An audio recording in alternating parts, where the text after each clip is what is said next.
Hey guys and gals, Joe Miller Gaming here, bringing you another video for Goddess of Genesis S. Today's video we're going to go over how to make your heroes stronger. Where you're going to start with this, where you're going to end with this, and what you need to keep on doing to keep on getting them stronger. So starting right off, I think the most obvious way of making your heroes stronger is their level. So right here, and the first thing you're going to do for that is adventure mode, which is right here. Adventure mode is where you start with the story. So ideally, you're going to pick up this game, you're going to start doing adventure, periodically hop in and out to, hit all your exclamation points, do all your quests that you have there, and level up your heroes, try and summon more heroes, get the best sort of team comp you can, right? So keep doing adventure mode on the normal, on the elite after you beat the normal stages, and get as far as you can until you hit your wall, right? Once you hit your wall in adventure mode, now you need to look at other ways to make your heroes stronger. Just level is not going to do it. And there is a ton of ways to make your heroes stronger. A ton. I'm going to try and keep this video short and sweet for you. So after level, I think the next obvious way to make them stronger is gear.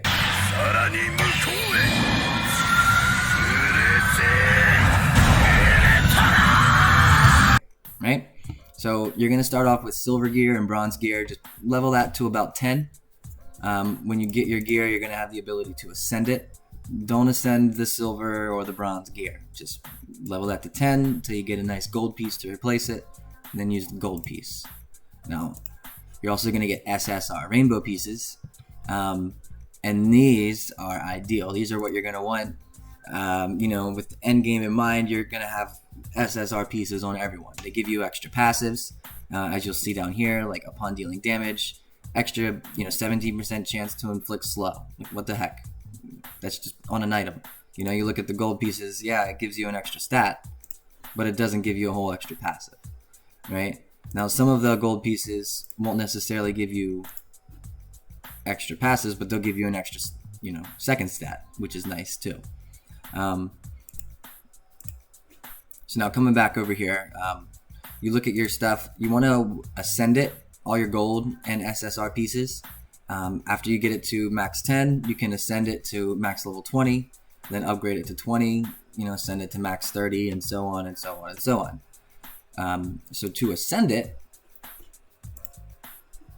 you need to get the materials from the astral shore, right? And the challenges. You're just going to kind of do the level that best fits your account level. So once you're account level 15, you can come here, do the first dungeon, and get the elven wings.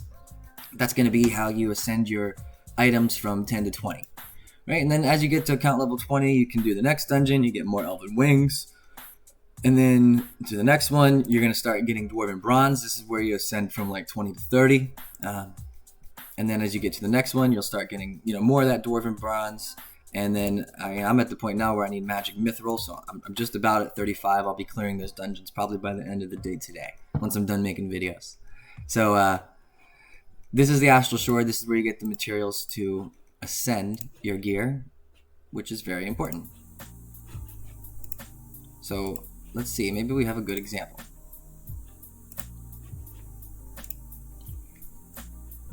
So yeah, same helmet, right?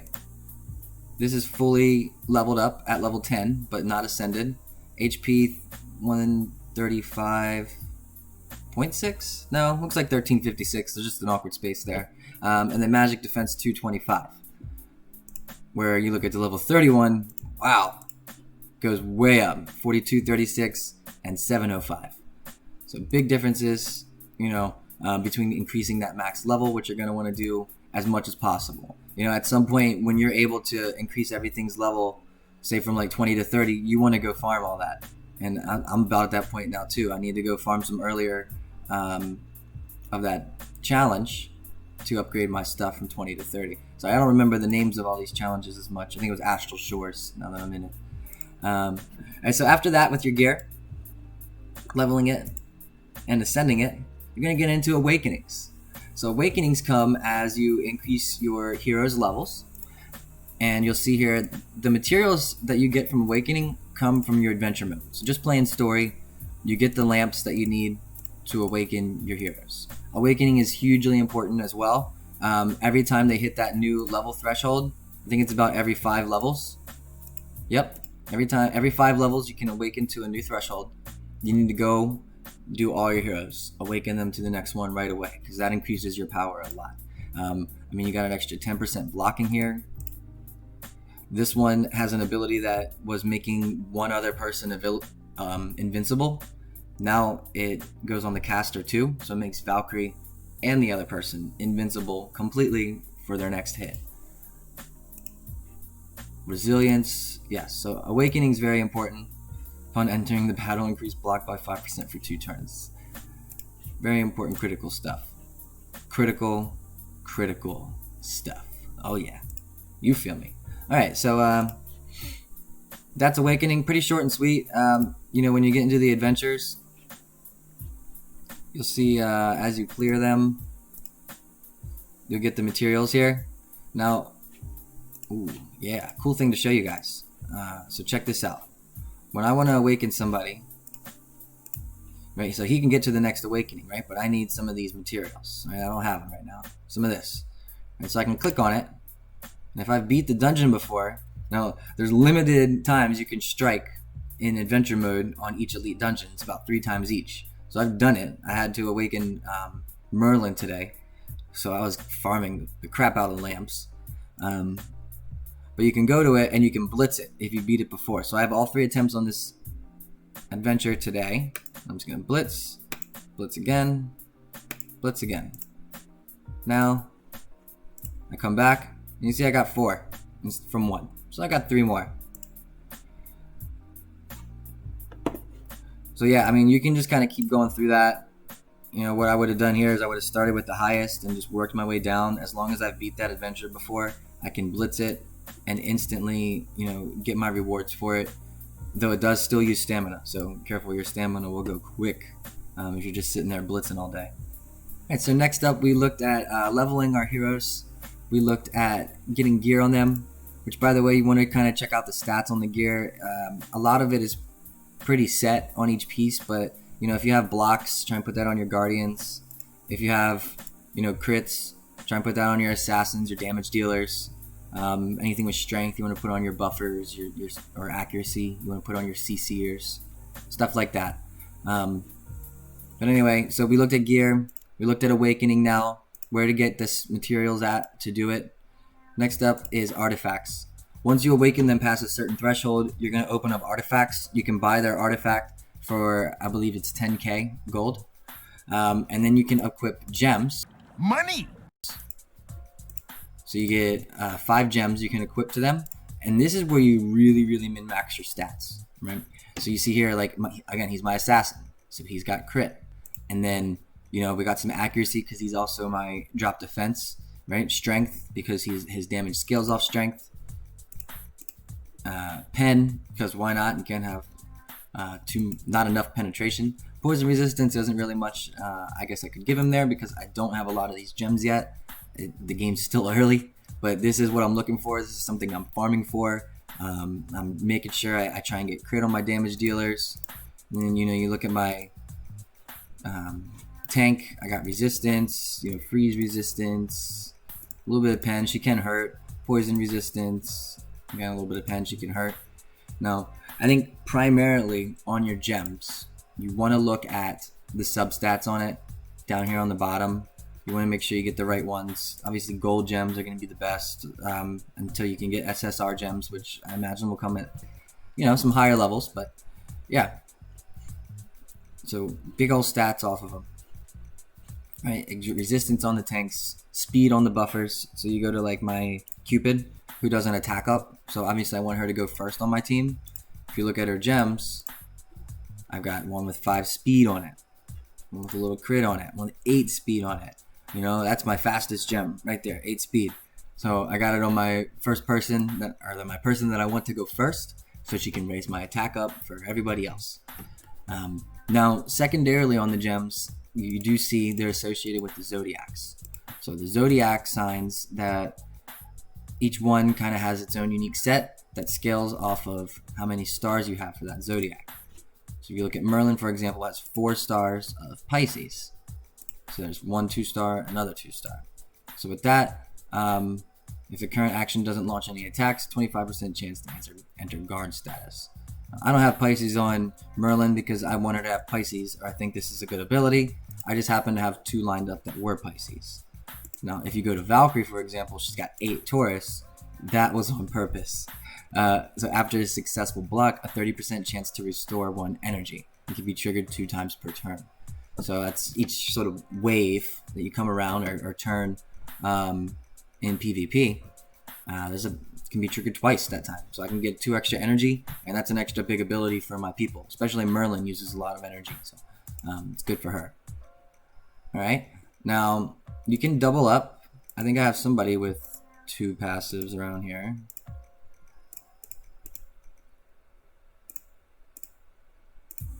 There we go, Hades. So yeah, he's got 4 of Cancer, so it reflects 10% of incoming damage. And he also increases damage done by 10% to targets with more than half health. A little bit of double, and that's nice. So it kind of worked out to be able to get both of those on him. Let's see, like Medusa, I tried to stack accuracy on because she's gonna be petrifying people. I think I only had 1 with accuracy on it. Oh, 2. There we go. And you can see all their stats too in the overview on stats. You can see how they're looking. So this is their starting stats. Unfortunately, I haven't seen speed change on anyone since like from level 1. You know, they're gonna have the same speed, I believe. And then the upgrade here, 16, comes from the next way to make your heroes stronger. So after gems, we're gonna be looking at, well, actually, first we need to look at how to get gems. That's important, right? Gems come from the same dungeon that you level up your gear in. So you see right here, you get random gems. So at the same time you're leveling up your gear, you can be farming for gems. And then what you're going to want to do too, to level up gear and gems, is you can go into your backpack, into alchemy. So here, I've got some bronze gems.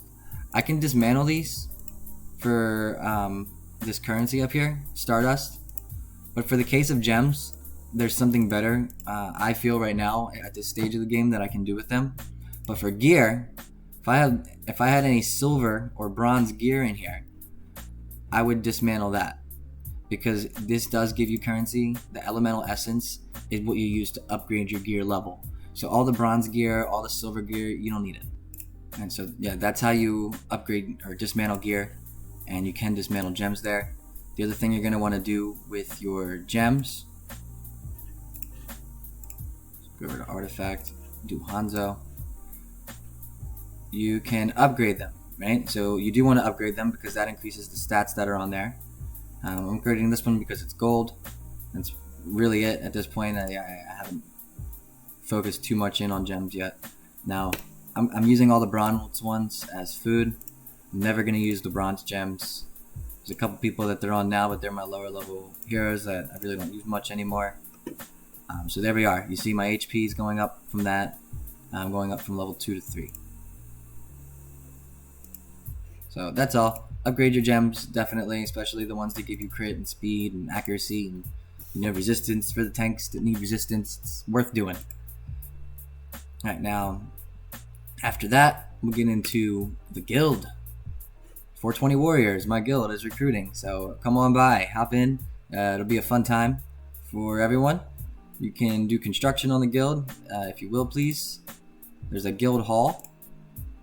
The guilds have a guild hall. And you can hang out with everyone. We can talk strategy, talk gear, stuff like that. Now, what your guild gets you, though, is abilities. And these are passives that go across the entire account. So I started with speed pretty heavily, though I can't upgrade it till I get my total level to 40 now. Went into crit, went into accuracy, a little bit of pen, block, and resilience. And kind of focusing on resilience now. I'm noticing my team gets CC'd a lot, so I'm going to try and resist that. So that's your abilities. Small little passives, but that speed kills, man. The speed kills, the critical rate kills as well. Alright, so we've now gone over level, we've gone over gear, we've gone over awakening, we've gone over artifacts, we've gone over guild abilities, We got 2 more ways that we can level these people up.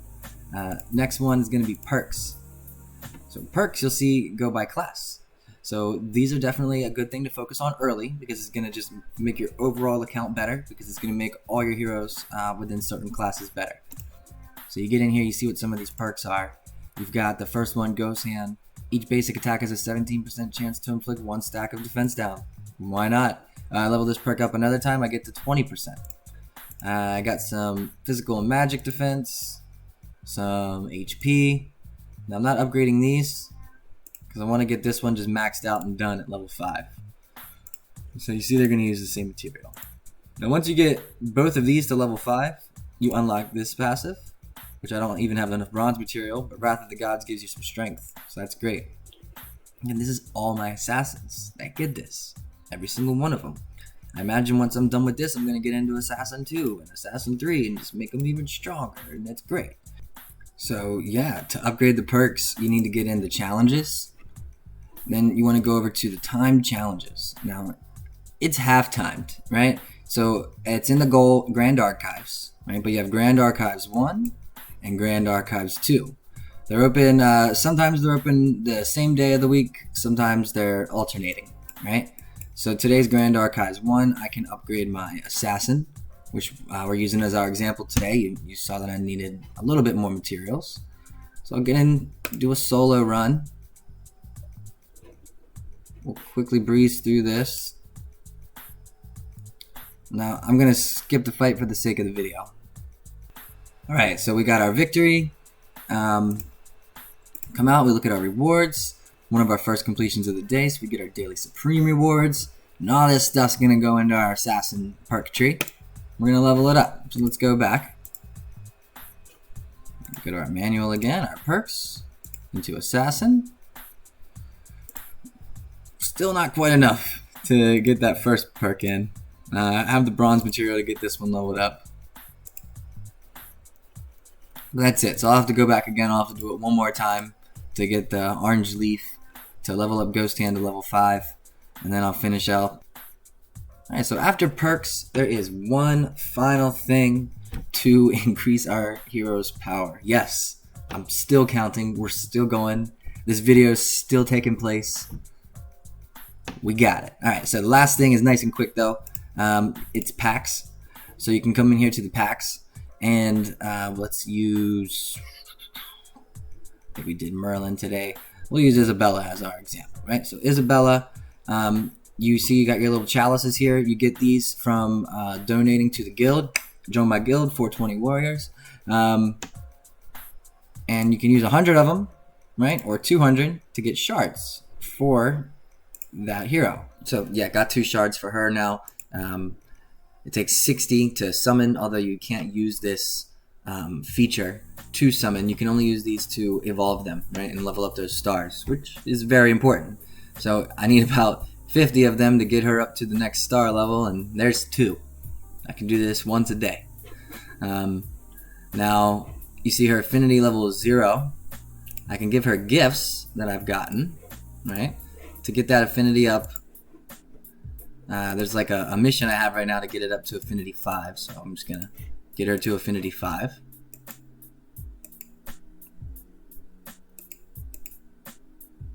Alright, so now that she's 5, I can come over here and I can unlock, because we've reached level 2. Now unlock that, and now boom, she's getting an HP bonus passive. Next one at affinity 9, you can do physical and magic defense, then strength and intelligence, and then all stats. And you can keep leveling these up. I'm not sure what the max level is. I have like level 5 on some of my characters. You know, like if you look at Hanzo, no, not her, Valkyrie.